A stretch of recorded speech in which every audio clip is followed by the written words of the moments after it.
Então vamos separar bem isso aí para não dar problema. Olha aqui. Fenômeno do amanhecer. Problema. A glicemia relativamente normal até 3 horas da manhã. E a partir de 3 horas da manhã, a glicemia do paciente sobe e ele amanhece hiperglicêmico. Mas o que a gente tem que entender? É uma complicação da insulina. Cara, a complicação da insulina, esse cara está tomando insulina. Por que ele está ficando hiperglicêmico de manhã? Essa é a pergunta. O cara está tomando insulina e 7 horas da manhã está hiperglicêmico. Ou seja, a insulina não está conseguindo segurar aquela glicemia. 3 horas da manhã, fisiologicamente falando, o nosso corpo libera hormônios contrarreguladores. É o momento do corpo reparar e acertar metabolismo, reparar células e acertar metabolismo. Então é natural e fisiológico. Todos nós, 3 horas da manhã, ali em torno, tá, gente? 2 a 3 horas da manhã, libera cortisol, hormônio de crescimento e outros hormônios que aumentam o metabolismo. E se aumenta o metabolismo, demanda quem? Glicose. Então é natural o aumento da glicemia nesse horário. Só que em situação normal, o organismo controla essa glicemia e nós não vamos ficar hiperglicêmicos. Mas o diabético não. O diabético tem os seus mecanismos alterados. Então ele amanhece hiperglicêmico. A pergunta é, por que se ele está tomando insulina? Vamos entender a solução para entender qual foi o problema. Qual é a solução? Alterar o horário da insulina intermediária da hora do jantar para antes de dormir. Bem, aqui agora eu preciso fazer uma linha de tempo também rapidamente aqui, ó. Aqui 3 horas da manhã. E aqui a janta. Numa circunstância normal, pessoas que não estão internadas, quando fala em janta, você fala ali em torno entre 6, 6h30, 7, até 10 horas da noite, dependendo da vida de cada um, não é isso? Se o cara estiver internado, não é bem assim. 5 horas da tarde passa a janta. Aí 7, 8 horas da noite passa o kit de sobrevivência, que é a última coisa que vão entregar para o cara comer, e depois só 7 horas da manhã do dia seguinte. O hospital funciona assim. Se tiver fome, aí os caras já aprendem isso, começam a guardar biscoitinhos, esconder as coisas para poder segurar. Não é assim? Só que observa, ele janta cedo. E aí ele toma antes, se o esquema dele prevê, ele toma antes a regular e depois a NPH, que é a de ação, né, intermediária. Essa regular que ele tomou cedo demais, essa NPH que ele tomou cedo demais, a curva vai cobrir um horário, quando chega 3 horas da manhã, ela já está caindo. Porque percebam que se ele jantou às 17, 7 horas da manhã, pegando ali o prazo máximo, já seriam 24 horas, gente. E a gente viu que a NPH dura 20, podendo chegar a 16. Então, quando dá 3 horas da manhã, como ele tomou a insulina cedo demais, a curva está descendo. E no horário que o organismo está jogando hormônios na corrente sanguínea que vão demandar glicose. Aí não vai bater, a curva não bate. Como é que a gente resolve o fenômeno do amanhecer? Simples. Ao invés de dar na janta, que foi cedo demais, tu dá na hora de dormir. E na hora de dormir, quando começar o problema hormonal, está no pico da insulina. Eu não vou ter hiperglicemia matinal. Fenômeno do amanhecer, problema, glicemia normal até 3 horas da manhã, quando começa a aumentar. Por quê? Porque a insulina foi dada cedo demais. Solução, traz a insulina da janta para a hora de dormir e tu resolve o problema. Foi? Problema e solução. Somogy. Agora tem uma outra situação. O Somogy acontece assim, problema, a glicemia normal ou até mesmo elevada, até 3 horas da manhã. Só que 3 horas da manhã, o paciente faz uma hipoglicemia, no pior horário possível, porque é o horário que os hormônios estão sendo descarregados e precisam de quem? Glicose, mas tudo bem, eu tenho as reservas. Só que como está hipoglicêmico, as reservas são quebradas com uma velocidade muito maior. E esse paciente sai de uma hipoglicemia para uma hiper de rebote. E 7 horas da manhã está hiperglicêmico. Entendam, o cara está tomando insulina. Por que ele fez uma hipoglicemia? Vamos olhar a solução. Solução, diminuir a dose da insulina à noite ou aumenta o lanche na hora de dormir. Gente, o efeito Somogy é porque o cara está tomando uma dose alta de insulina. E a dose está tão alta que está fazendo hipoglicemia nele. Só que a hipoglicemia faz no pior horário possível, que é 2 a 3 horas da manhã. Então, das duas, uma. Ou eu diminuo a dose da insulina, aí eu resolvo o problema. Aí o médico fala assim, não pode não, que ele está na dose que ele precisa. Pô, mas está causando hipoglicemia 3 horas da manhã, aí ele amanhece hiperglicêmico, não sei o quê. Não, então vamos dar um lanche na hora de dormir. Por que o lanche na hora de dormir? Não deixa ele fazer a hipoglicemia. E resolveu o problema. Então, ou diminui a dose da insulina, porque o problema é o excesso de insulina. Ou diminui a dose, ou dá um lanche antes de dormir. Gente, tem como confundir somogi com o fenômeno do amanhecer? São coisas bem diferentes. Tá? E o declínio da insulina é o oposto do somogi.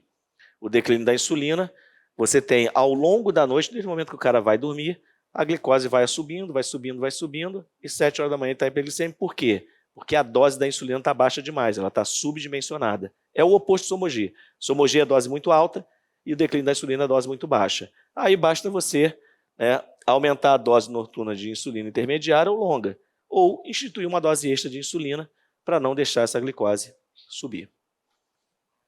Fechamos? Maravilha.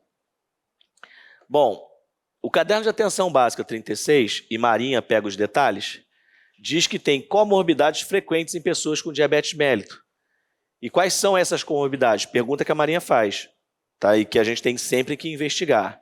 A apneia do sono, muito associada à obesidade, e aumenta risco cardiovascular, a apneia do sono. Câncer, em pacientes diabéticos, evolui muito mais rápido. Fraturas, a consolidação de fratura em paciente diabético é retardada. Tuberculose, o tratamento de tuberculose é afetado pela questão da diabetes, pela questão do controle glicêmico. Alterações cognitivas e diminuição dos níveis de testosterona que estão associados a um aumento de obesidade, porque a testosterona ajuda a queimar gordura. Então nós temos ali a apneia do sono, câncer, fratura, tuberculose, alterações cognitivas e diminuição dos níveis de testosterona como comorbidades frequentes em pessoas com diabetes. Aí a Marinha faz a pergunta, são comorbidades frequentes em pacientes com diabetes mellitus segundo o Caderno de Atenção Básica 36. Aí ele vai botando outras situações no meio da história aqui que não está na lista. Quer ver uma pegadinha que eles fizeram? Hipertensão arterial. Está falando de hipertensão aqui? Não, mas a gente sabe que tem muito paciente diabético hipertenso. Aí ele bota lá, hipertensão arterial. Então, opa, é essa. E cai do cavalo. Tá? Bom, complicações de diabetes a gente já viu lá no início. Aí agora a velocidade da aula aumenta, porque a gente já viu muita coisa. Agora eu só vou complementar algumas informações. Agudas, cetoacidose diabética, nós já falamos. Aí agora eu só vou complementar. Diabetes tipo 1, complicação aguda. Síndrome hiperosmolar, hiperglicêmica não cetótica, complicação aguda do tipo 2.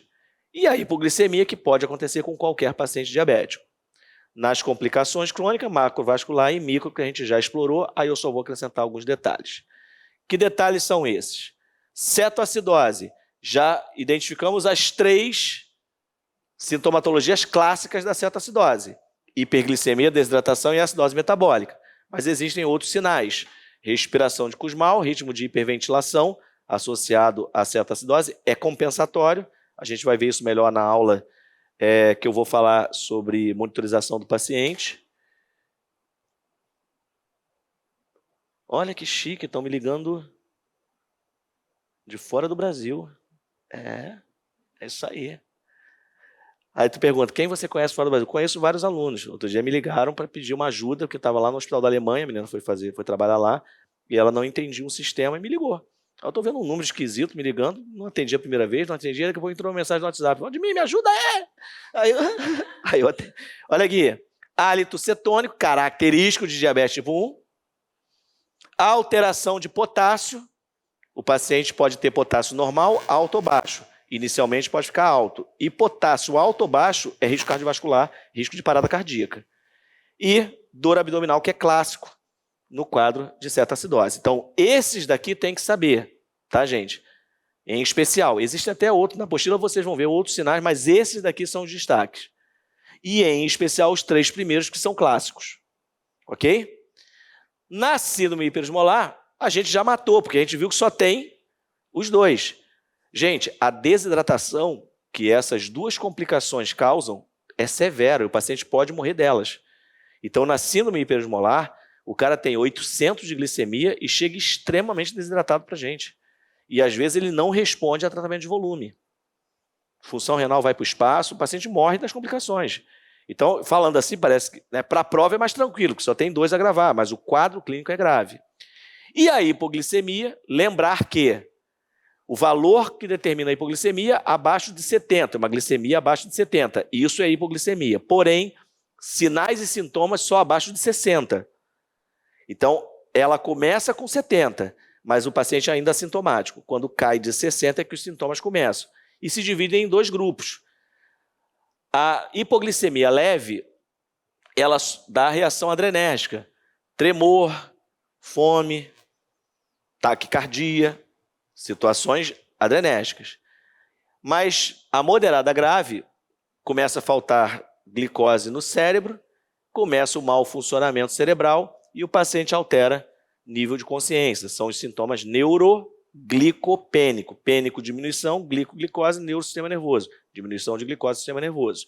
Aí vem a pergunta. Enquanto o paciente está lúcido orientado, eu posso usar a via oral como forma de reposição rápida dessa glicose.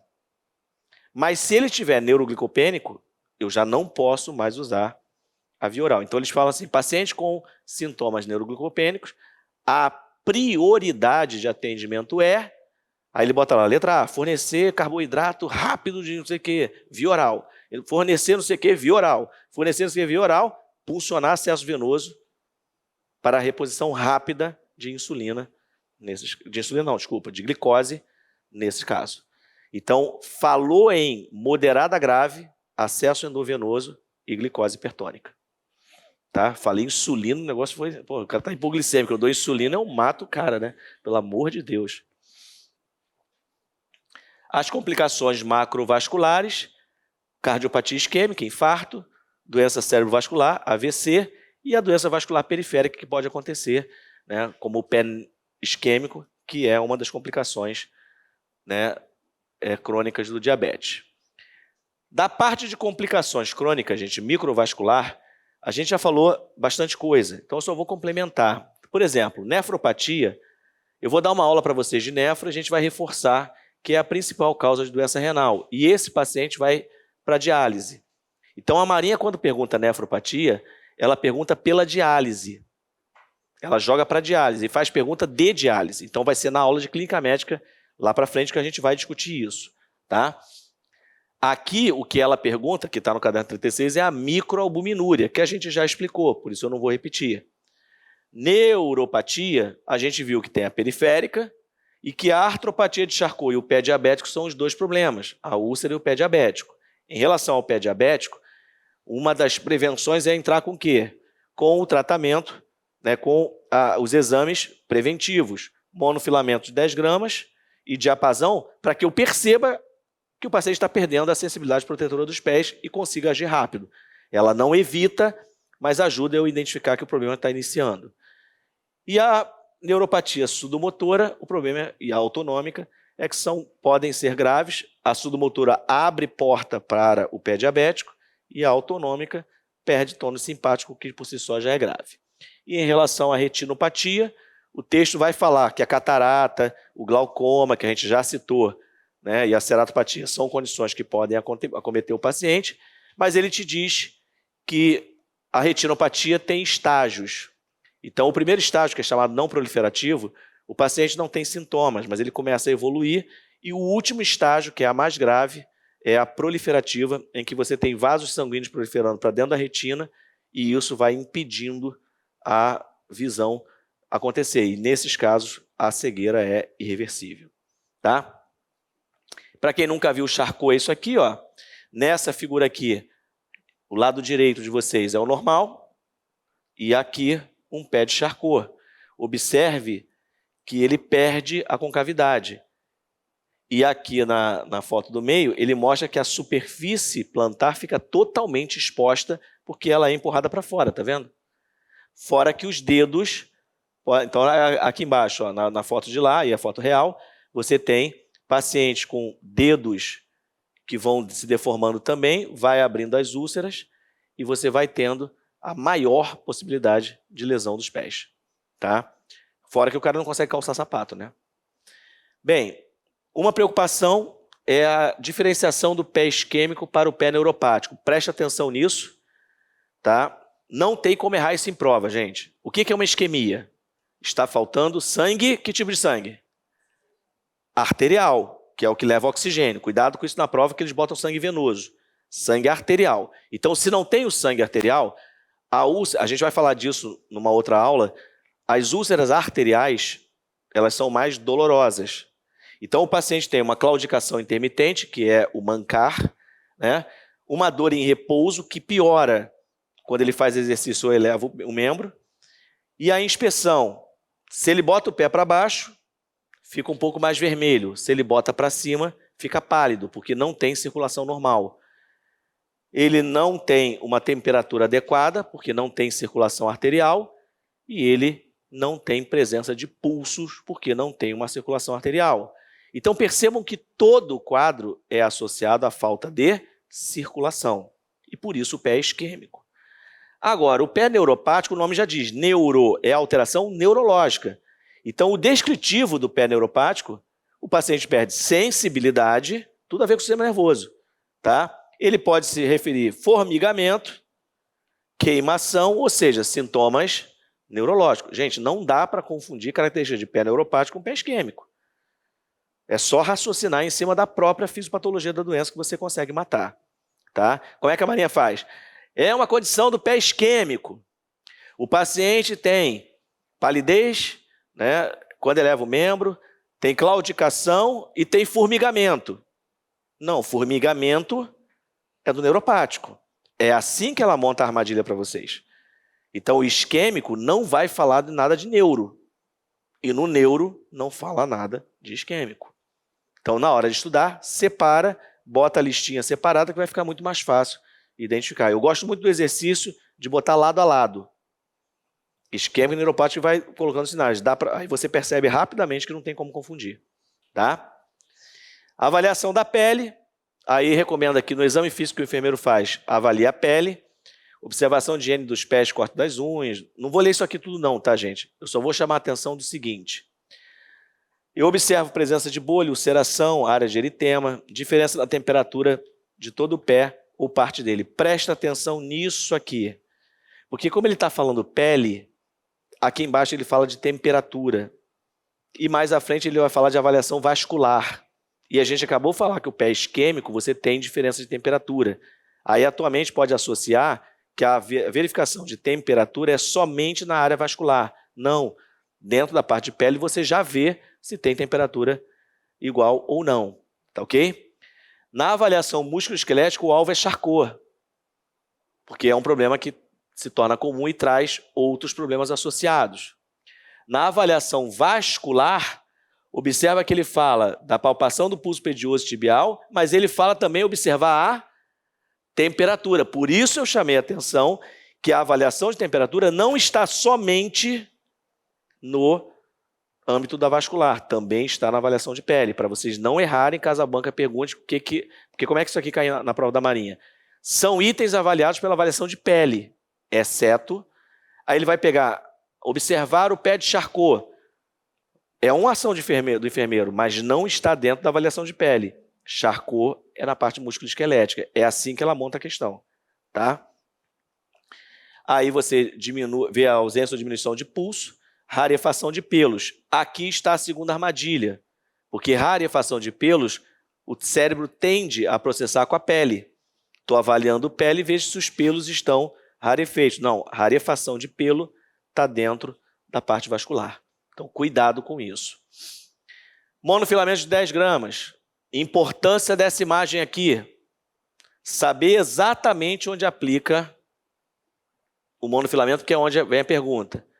Superfície plantada, falando de distal do hálux, tá? Cabeça do dedão, gente. Ok? E a partir daí, metatarsos ímpares. Grava assim que fica mais fácil. Primeiro, terceiro e quinto. E aí eles vão mostrar, vão falar segundo, terceiro e quarto, primeiro, segundo e quinto. Vai botar sempre um par ali no meio Então é hálux, né? Falange distal, aí eu já, Valdemir falando, cabeça do dedão, e primeiro, e terceiro e quinto metatarso do pé, tá? E o diapasão, ó, aqui monofilamento é percepção sensitiva. E o diapasão é percepção vibratória, porque o diapasão é um instrumento que vibra, e aí você encosta na falange distal do hálux, tá? E o paciente tem que referir, obviamente ele não vai estar vendo, ele vai ter que dizer onde você encostou aquilo ali. Bom, tem uma tabelinha na apostila de vocês que faz a recomendação de acompanhamento do paciente pela categoria de risco dos membros inferiores, ó, complicação em membros inferiores, baseado na história e no exame físico. Então, dependendo da história do exame físico, você vai categorizar o risco que esse cara tem de ter complicação em membro inferior. E aí tem os graus 0, 1, 2 e 3. Presta atenção no seguinte: no grau 0, o paciente não tem nenhuma perda de sensibilidade protetora, que é o PSP, perda de sensibilidade protetora, tá? Dos pés, e sem doença arterial periférica. O cara que é grau 0, ele vai ser orientado dentro das condutas normais. Mas olha por quem e olha a frequência. É isso aqui que é importante. A frequência de quem está no grau 0 para risco de complicação dos membros inferiores, ele vai ser acompanhado anualmente pelo médico ou enfermeiro da atenção básica. Então, repara que o enfermeiro está aqui. É isso aqui que pode ser perguntado. Tá? Qual é a frequência de quem tem grau 0? A Marinha vai te dizer o grau e vai perguntar a frequência e quem. Tá? No grau 1, ele já tem a perda de sensibilidade protetora. Pode ou não ter deformidade. E aí a frequência já cai, tá vendo? Ó? 3 a 6 meses, já não é anual. Com médico ou enfermeiro. E, obviamente, quando eu mudar o slide, aquela frequência ali vai fazer o quê? Vai cair. Então, no grau 2, ele já tem doença arterial periférica com ou sem perda de sensibilidade, mas já tem doença arterial. E aí eu já trago mais para perto, ó. 2 a 3 meses, com o médico ou enfermeiro ou o cirurgião vascular. Porque como ele já tem doença arterial, o cirurgião vascular já tem que já tá olhando. Aí encaminhamento pela rede, né? Já está na atenção especializada. E no 3, história de úlcera ou amputação. Aí não tem conversa. 1 a 2 meses o acompanhamento pelo médico, enfermeiro ou o especialista, dependendo do caso. Prazo e quem acompanha tem que saber, porque é possível pergunta de prova. Fatores adicionais que podem modificar essa tabela. O que é o modificar, gente? Aquele prazo é uma sugestão, mas se o cara tiver calosidade, micose, unha encravada, eu posso trazer ele mais para perto de mim. Né? Limitação de mobilidade articular, limitação física, cegueira ou redução da visão cognitiva para o autocuidado, baixo nível de conhecimento, condições de higiene inadequada, baixo nível socioeconômico, ou seja, a presença disso aqui pode determinar que eu não mande ele voltar daqui a 1 ano. Eu mando ele voltar daqui a 6 meses, mesmo ele sendo o 0. É isso que o texto fala. Pouco ou nenhum apoio familiar ou de amigos no dia a dia e residência em instituição de longa permanência. Tá? Da mesma forma, isso aqui é questão marinha. O enfermeiro não interna, mas ele pode encaminhar ao médico para que ele avalie a internação. E para isso ele tem que conhecer os parâmetros. Então, quais são os parâmetros de necessidade de internação hospitalar? Úlcera profunda com suspeita de comprometimento ósseo ou articulação, febre ou condições sistêmicas desfavoráveis, celulite, maior que 2 centímetros ao redor da úlcera, isquemia crítica ou quando a pessoa não tem condição de realizar tratamento domiciliar adequado. Se não consegue se tratar, tem que internar para fazer o tratamento. E quem starta isso geralmente é o enfermeiro. E por isso a Marinha pergunta isso aqui. Tá? Aqui, questão de prova Marinha, já caiu, pode cair de novo e derruba. Então vamos lá. O que o texto diz? Cuidados recomendados por lesões ulceradas nos pés das pessoas com diabetes mellitus. Então, tem lesão, como é que a gente trata? 1. Se tiver infectado ou suspeita de infecção, coleta de material da cultura nos ferimentos infectados, mas da onde? Da base da úlcera. Vai lá na base e colhe. 2. Limpeza diária com solução fisiológica 0,9 aquecida. 3. Não usar em nenhuma fase do curativo solução furacinada, permanganato de potássio ou pomada com antibiótico, porque isso já está provado que pode trazer mais danos do que benefícios. Em caso de crosta ou calosidade, o desbridamento pode ser diário, avaliando a necessidade de caminhamento ao cirurgião. O uso de preparados enzimáticos que não contêm antibióticos podem ser usados, de acordo com o protocolo. Tá? E a limpeza da lesão deve ser feita 2 vezes ao dia. Evitar o uso de esparadrapo diretamente na pele e úlceras infectadas e superficiais que não tenham comprometimento ósseo ou de tendões devem ser tratados com antibiótico via oral. Preste atenção como é que a Marinha cobra isso, porque essa questão parece fácil, mas derruba muita gente.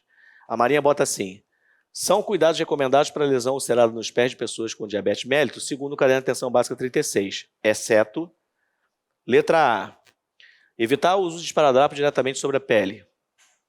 Letra B, o uso de preparado enzimático que não contém antibiótico podem ser utilizados de acordo com o protocolo. Letra C, em caso de coxa ou calosidade, o desmembramento pode ser diário. Letra D, limpeza com solução fisiológica 0,9 aquecida. E letra E, coleta de material para cultura dos ferimentos infectados na base da úlcera. Qual é a resposta errada dessas frases que eu falei? E aí você vai falar, eu não lembro mais as frases que você falou, porque eu vim acompanhando. Eu já sei, gente. Eu conheço. Então, vamos lá. Olha aqui. Evitar o uso de esparadrapo diretamente sobre a pele. Certo. Uso de preparados enzimáticos que não contêm antibióticos de acordo com o protocolo local. Certo. E repara que ele não foi até o final da frase. Não precisa ir. A frase é certa, porque tem uma vírgula, um ponto. Então, são 2 frases em uma. E uma das frases foi citada, tá certo. Em caso de crosta ou calosidade, o desbridamento pode ser diário. Perfeito. Limpeza diária com solução fisiológica. Não. A frase não era essa. Limpeza com solução fisiológica 0,9 aquecida. Tá errado, porque a limpeza tem que ser diária. E é aí que ela derruba vocês. Porque quando vocês veem limpeza com soro fisiológico 0,9 aquecida, o cérebro fala assim, é isso, o coração, porra, tá lindo. Né? Mas ele tirou o quê? Gente, a limpeza tem que ser diária, senão não faz sentido. Então, quando tira o diário, está errada a frase. Agora eu vou ler a segunda frase errada. Limpeza diária com solução fisiológica 0,9. Se parar aqui, está errado. Porque o soro tem que ser aquecido para não causar choque térmico na lesão e não fazer retardo de cicatrização. Então, são palavras que não podem sair da frase. Diário e aquecido. Deu para entender? Beleza. Bem, cuidados recomendados para a lesão, orientar o repouso, esse aí era o último que faltava, com o membro inferior afetado, ligeiramente elevado, proteger o calcâneo e a região malleolar para que não surjam novas úlceras e não apoiar o pé no chão. Com isso, trago aqui a foto da nossa querida Daiane Morales, aluna da Bahia, EAD, 2018, aprovada, último ano dela. Tem uma história fantástica, quem quiser saber está lá nas nossas redes sociais, inclusive no nosso YouTube tem o vídeo dela, relatando. Veio ao Rio de Janeiro conhecer o W Cursos antes da prova, tem lá, está tudo lá registrado na nossa rede. Daí até hoje, né, ela ficou tão grata que até hoje a gente se fala, acabamos nos tornando amigos, né, ela, o esposo dela, está feliz da vida cumprindo missão fora lá de Salvador. E a Daniela, nossa aluna de Belém do Pará, mesmo ano, hoje são amigas também inseparáveis, mas a Daniela era aluna EAD de Belém e a Daiane de Salvador.